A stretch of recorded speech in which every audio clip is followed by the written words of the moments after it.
Friends, இன்னைக்கு நவராத்திரியோட 6th டே. இன்னைக்கு நம்ம வித்தியாசமாக ஒரு ஸ்டோரி பார்க்கலாமா? இன்னைக்கு நம்ம பார்க்குற சூப்பர் ஹீரோ காத்தியாயினி. காத்தியாயினி பற்றி உங்களுக்கு தெரியுமா? வாங்க ஸ்டோரிக்குள்ளே போகலாம். பேட் பாய் தான், அவன் எல்லாரையும் துன்புற்றிட்டு இருந்தான்.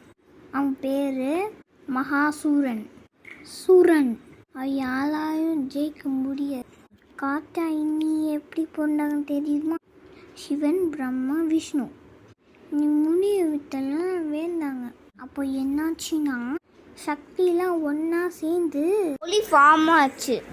அதுலேருந்து தான் அவங்க பொறைந்தாங்க. அவங்க கையில் திருசுரும் வில்லும் இருக்கும். அவங்க ரொம்ப ஸ்ட்ராங், ரொம்ப அழகாக இருப்பாங்க. அவங்க சிங்கத்து மேலே உட்காந்துப்பாங்க. அவங்க அந்த அசுரன்கிட்ட சண்டை போட்டாங்க, ஜெயிச்சிட்டாங்க. உலகம்லாம் அமைதியாகிடுச்சு.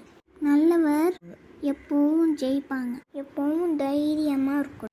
என்ன ஃப்ரெண்ட்ஸ், ஷார்ட்டாக ஸ்டோரி நல்லா இருந்துச்சா? பாய் ஃப்ரெண்ட்ஸ், லைக் பண்ணுங்கள், ஷேர் பண்ணுங்கள்.